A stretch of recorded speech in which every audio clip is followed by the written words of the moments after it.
The night pressed in heavy and still, like the world was holding its breath. Somewhere in the dark, a rumor had been born, one that carried my name and a lie sharp enough to cut through every bond one thought was unbreakable. By sunrise, it would find my husband. By nightfall, it might tear us apart. Please like this video and subscribe to my channel, thank you. My name is Emily Carter, and I am 28 years old. 3 years ago, I married into the Dawson family, believing I was joining something solid and unshakable. Their home, a sprawling colonial with polished hardwood floors and a wraparound porch, felt like something out of a storybook the first time I walked through its front door. Family photographs lined the hallways, smiling faces, holiday gatherings, generations of Dawsons in carefully arranged frames. I thought it meant belonging. I thought it meant safety. For the first couple of years, life was exactly what I'd dreamed. My husband, Ryan, was steady and kind, and his younger brother, Michael, was friendly, easygoing, and quick to joke. We all worked in some capacity for the Dawson family's real estate business. I handled marketing, Ryan oversaw negotiations, and Michael managed new client outreach. It meant our lives often overlapped in both personal and professional ways, and I didn't think twice about it. But then came the subtle changes, so small at first they could have been imagination. My father-in-law, Charles Dawson, had always been a man of presence. He didn't speak often, but when he did, his words seemed carved in stone. People in the family listened to him, because they'd been taught his opinion was gospel. Somewhere in his sharp, assessing eyes, I began to see a shift, a watchfulness that wasn't just observational but calculating. It began as lingering glances when Michael and I worked together at the kitchen counter on new listings. Then came the small, almost playful comments about how often we seemed to be in the same room. I brushed them off as harmless. But something in the tone, too light to be casual, too sharp to be innocent, stuck with me. By the time fall rolled around, I started noticing a pattern. Conversations would stop when I entered the room. Charles would watch me during family dinners, his gaze heavy, as though searching for confirmation of something unspoken. The house itself began to feel like it was watching me too. The creak of the stairs when someone lingered outside a room, the faint shuffle of feet in the hallway at night. One evening, I caught sight of Charles and Ryan talking in hushed voices on the porch. When they noticed me, their conversation ended abruptly, and Ryan's eyes held a distance I couldn't name. It was then I began to understand. Something was being built in the shadows. And I had no idea that it was about to take my name, twist it, and turn it into a weapon. Morning arrived clean and ordinary, and the house performed its rituals as if innocence could be choreographed. The coffee maker sighed, sunlight slid across the farmhouse table, and a calendar on the wall announced birthdays and open houses in precise blue ink. Yet the air carried a tension too fine to name. A thread stretched between rooms that hummed when I walked through it. I set my laptop on the counter to finalize a campaign for new listings, and the screen stared back with a reflection that did not look fully like me. The first sign was a gap where warmth used to live. Ryan moved around me with careful efficiency, leaving behind the scent of aftershave and unasked questions. His shoulders held a new kind of weight, the kind that comes from trying to keep two worlds balanced without admitting they are at odds. He checked his phone more often, as if answers preferred to hide behind glass. When our eyes met, certainty flickered, then retreated like a tide that had learned caution. Charles occupied the kitchen doorway with the quiet confidence of a landlord inspecting property. He asked about numbers, timelines, and access permissions, all the ordinary details of business, each question posed with the steadiness of a surveyor marking boundaries. The cadence of his voice felt like a blueprint rolled open on the table. I answered with clean data and steady posture, feeling the floor take note of my weight, as if the house itself were keeping minutes. Michael arrived with client folders and a face scrubbed free of expression. He placed the files between us on the island, not quite meeting my eyes, arranging pens with the absent ritual of someone who has been warned that proximity can be misread. The distance was deliberate, a measured span that could be photographed and used as proof of nothing. His silence was clumsy and kind, the survival instinct of a younger brother caught between gravity and grace. The rumor made its first visible ripple in the family chat. A photo surfaced from last week's work sprint, captured at an angle that narrowed space. My laptop, his tablet, 2 coffee rings overlapping like careless constellations. The caption was nothing more than a line of ellipses, and somehow that absence was louder than accusation. Reactions stacked beneath it with the cheerful cruelty of digital politeness, and the image settled into the group like a seed that knew exactly what soil lay beneath. After that, the house learned new choreography.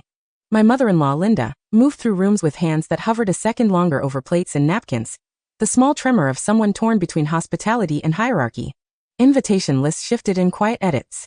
A brunch became a meeting. A meeting became an update I learned about after decisions were set. My name still appeared in sentences, but it occupied the polite end, where nothing heavy is allowed to rest. The staff mirrored the weather. The cleaning schedule arrived folded, not pinned to the corkboard. A courier who used to leave packages at the back porch now asked for signatures at the front door, where anyone could witness who received what and when. The security camera over the driveway blinked with new attention, its tiny red dot a heartbeat that did not belong to anyone human. In the afternoon, I drove to a staging appointment, and the road felt like a confession booth where the only penance is clarity. I rehearsed the week in my head, stacked moments in careful order, and found no fracture that belonged to me. Back at the house, I opened my laptop and created a private folder labeled with something forgettable. Inside it, I began saving receipts, calendar exports, delivery confirmations, and campaign drafts with timestamps intact. Evidence is not a threat when you are clean, but it is a kind of oxygen when the air grows thin. That evening, the Dawson porch held its usual postcard calm, the sky painted in long streaks of copper and ash. Ryan stood at the railing with his hands bridged, looking out over the lawn that had never learned to admit imperfection. He did not ask, and I did not force the asking. Instead, I marked the distance between us in the language of habit, how long it took for the porch light to click on, how far apart our shadows fell across the steps, how many breaths fit between his glance and my steady nod. Inside, Charles crossed the foyer with the unhurried rhythm of a man who can afford patience. He paused near the family gallery wall, and the history of their name looked back at us in gold frames that swallowed dust and doubt alike. I realized then that the rumor did not need to win. It only needed to linger. If it stayed long enough, it would alter the plumbing of trust, reroute the pipes, and make every future moment taste faintly of metal. Before bed, I wrote down the day as if it were a ledger. The time the photo appeared, the hour. Michael delivered files. The call I took in the car parked in full view of the office window. The draft I sent to the team folder with track changes and a location tag. I pressed save and felt the quiet resolve of paper hardening into spine. The night settled, not soft, but purposeful. Somewhere in the hallway, a floorboard announced a step that did not follow through. The rumor had learned when to move and when to wait. I closed my eyes and promised myself the one thing it could not anticipate.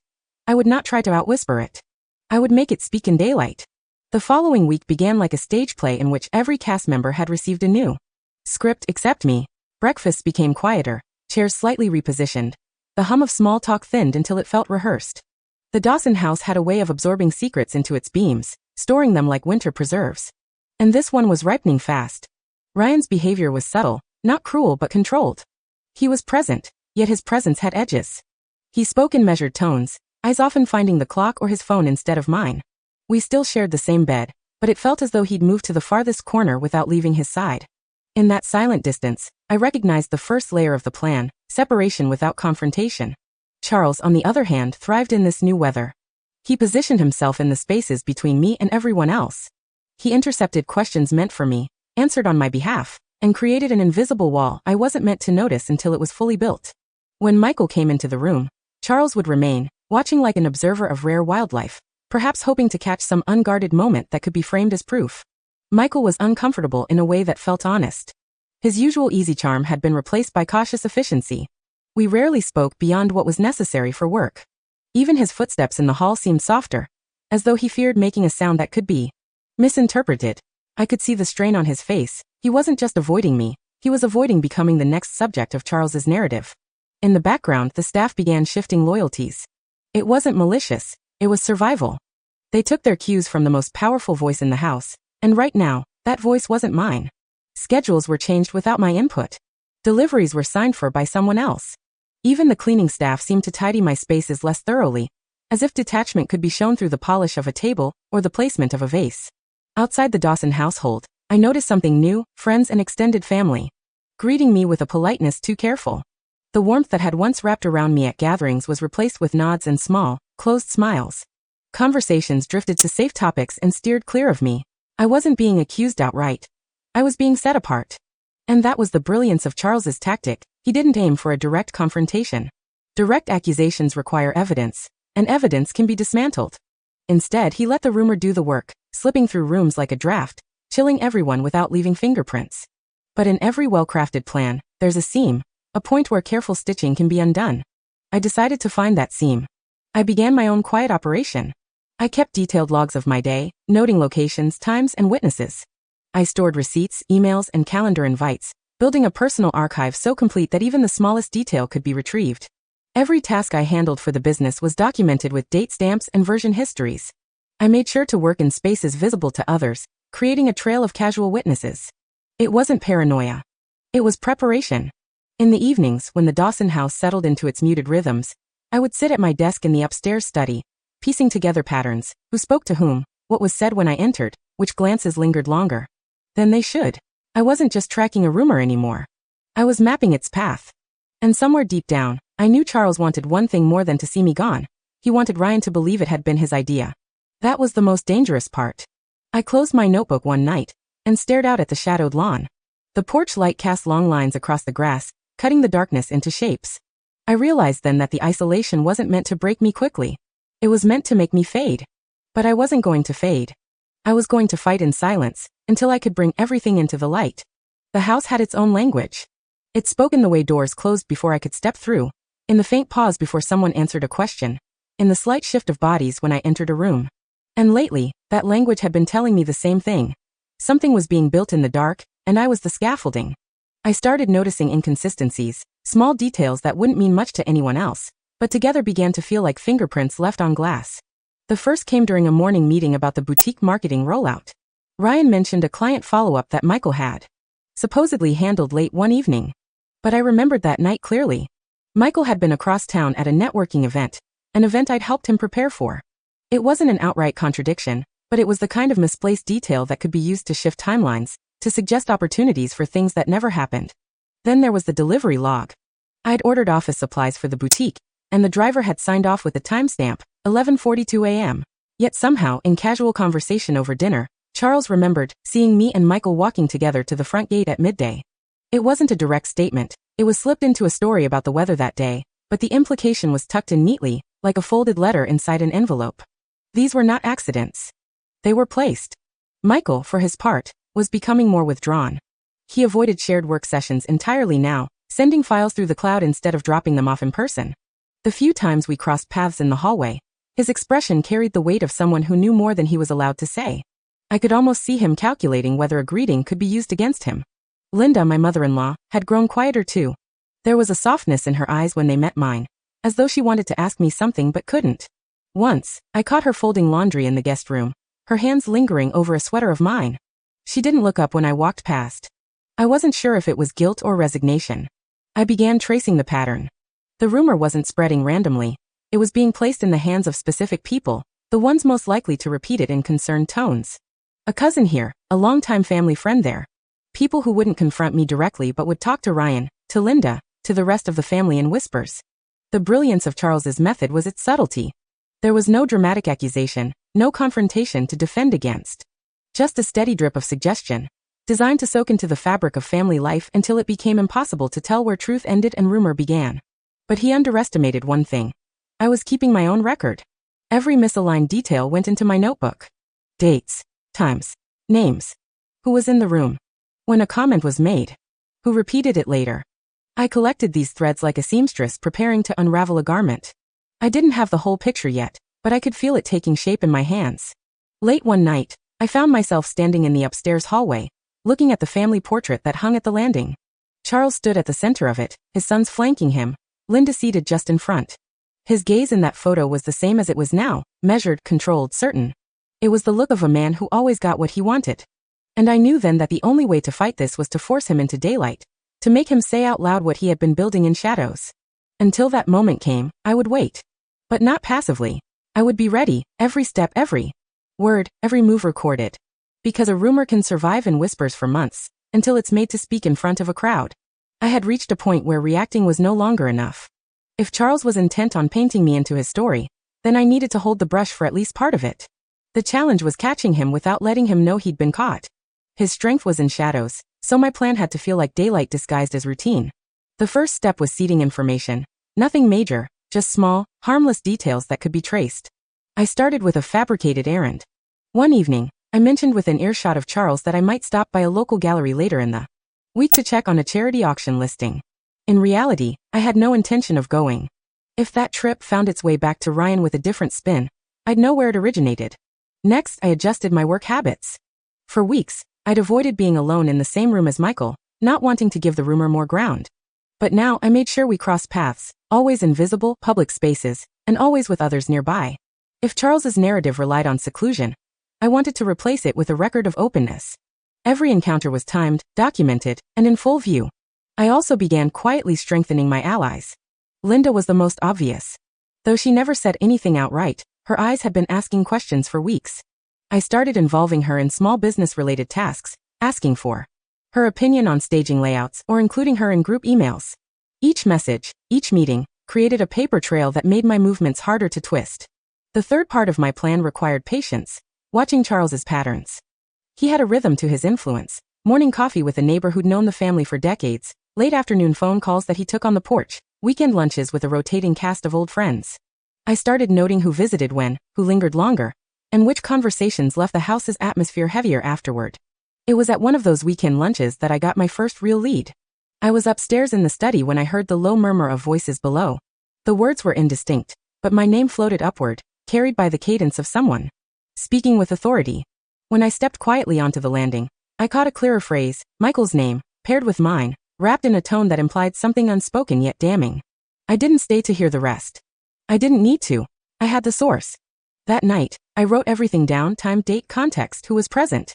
It wasn't evidence in the legal sense, but it was another stitch in the net I was weaving. If I could collect enough of these moments, the picture would be undeniable. I also began keeping certain documents in plain sight, but only in rooms where Charles would pass through: client lists, email drafts, budget reports. All of them were harmless, but I left subtle markers, like specific phrasing or figures. If I later heard those phrases or numbers reappear somewhere they didn't belong, I'd know they'd been lifted directly from my desk.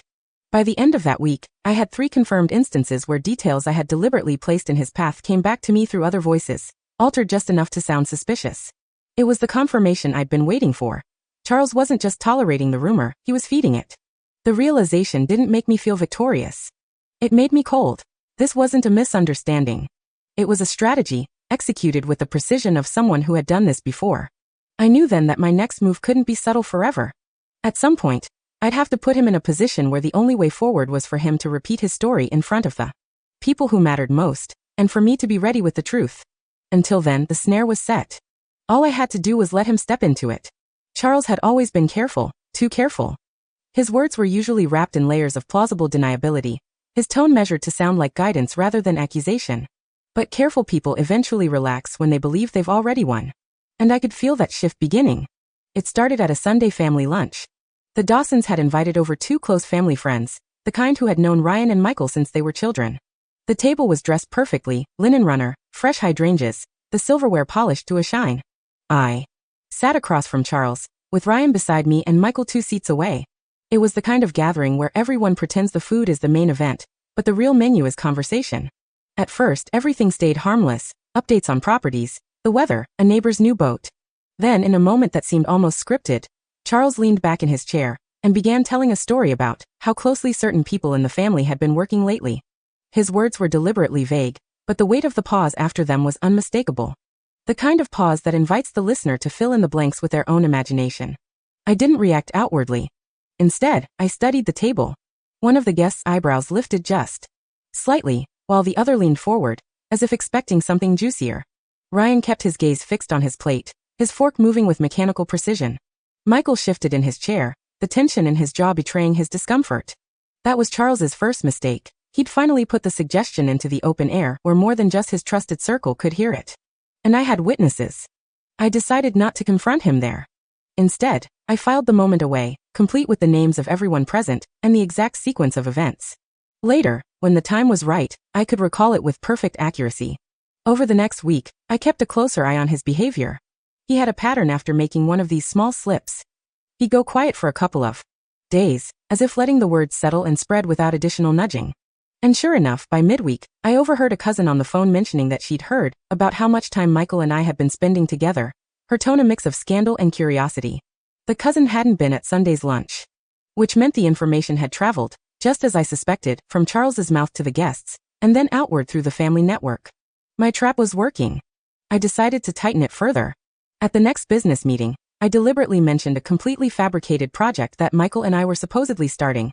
A project that didn't exist, that had no documentation, no emails, nothing. I said it only once, in front of Charles and one other trusted employee. If that false project rumor came back to me through a different voice, I'd have my proof that Charles was still actively planting seeds. 2 days later, Ryan brought it up. Not as an accusation, but as a casual question, wanting to know more about this new thing I was supposedly doing with Michael. My stomach tightened, but my face stayed calm. I explained simply that it didn't exist, that he'd likely heard wrong. But inside, I knew exactly where he'd heard it from. Charles had taken the bait. The first slip had been public, the second deliberate. And now, I was closer than ever to having enough evidence to corner him. What he didn't realize was that every word he'd repeated for months was leading him toward a moment where the rumor would no longer be a shadow, it would have to stand in the light. And I would be ready to meet it there. The moment Charles confirmed he'd taken my bait, something shifted inside me. For weeks, I had been collecting pieces of his lie dates, times, overheard whispers, casual slips, that were anything but casual. I had been a quiet archivist, gathering proof in shadows. But now I knew it was time to step into the light. Charles's strategy had always been simple. Keep the rumor alive just enough to stain my name, but never enough to invite a direct challenge. He wanted the air thick with suspicion, not truth. That way, Ryan's trust would erode on its own, until one day he'd wake up believing the separation was his idea. But Charles didn't know me well enough. I wasn't the type to fade out of my own life. I began preparing the kind of confrontation he couldn't avoid. Not a private conversation. Those could be denied or twisted, but a gathering, the kind where the entire Dawson family would be present.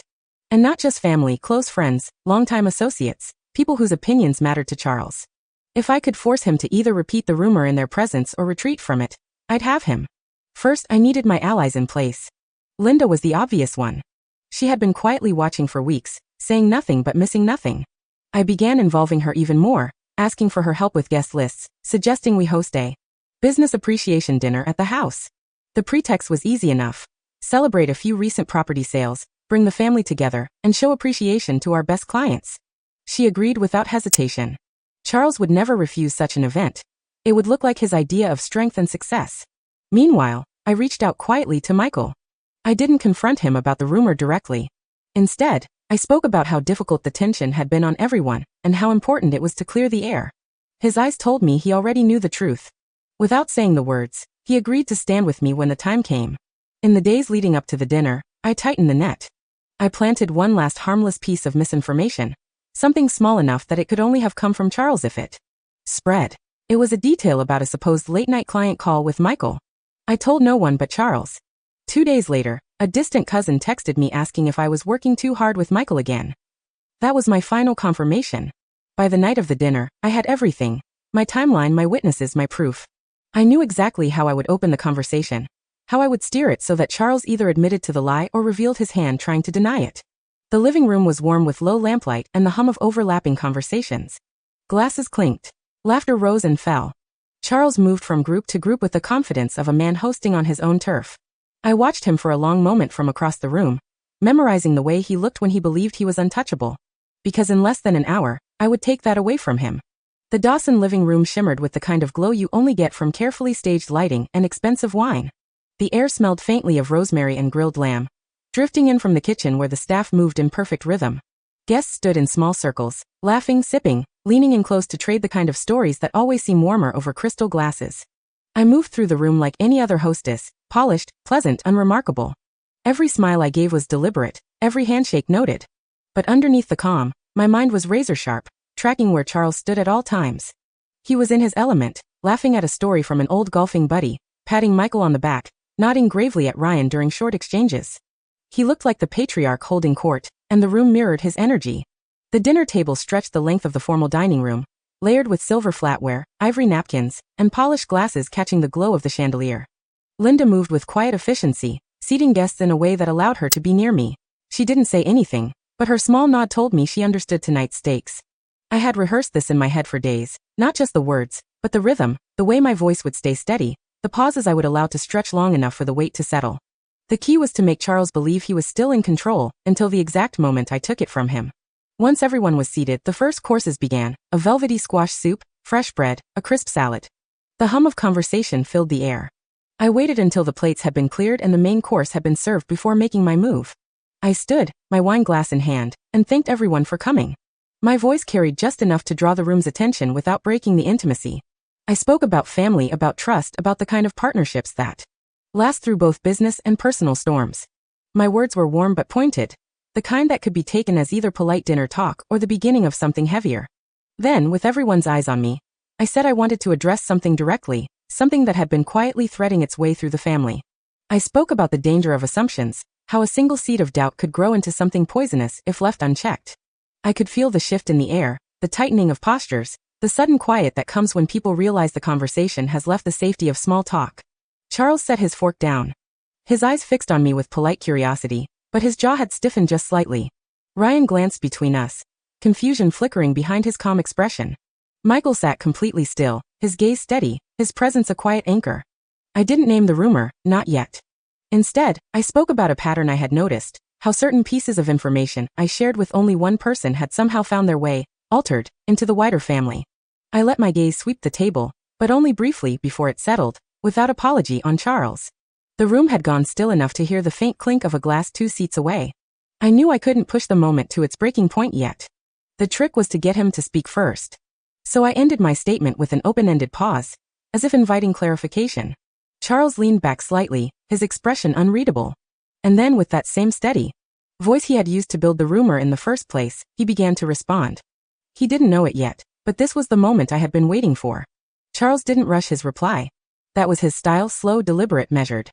He began with a feigned tone of concern, framing his words as if he were simply trying to protect the family.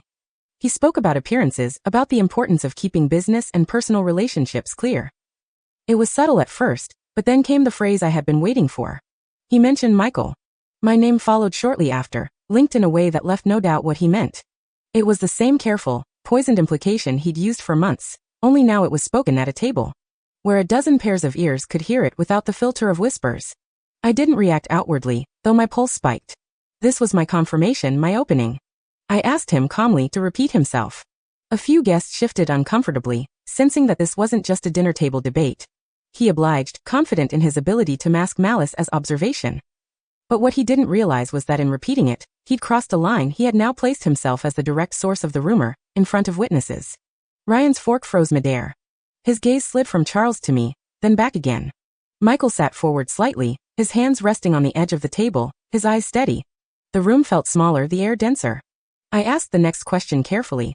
How exactly had he learned of these supposed concerns? I didn't take my eyes off him. Charles hesitated just a beat too long, before claiming he'd observed patterns, and heard things from people he trusted. That was when I laid it out. Calm, steady, precise. I recounted the fabricated details I had planted, one by one, each of which had made its way back to me through other voices, each of which had been shared only with him. My voice didn't rise. I let the silence after each fact do the work.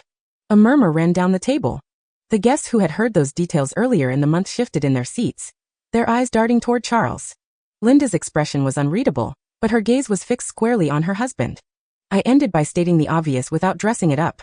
If those details had only been given to him, and they had found their way into the family as altered stories, then he was the only possible source. The silence that followed was deafening.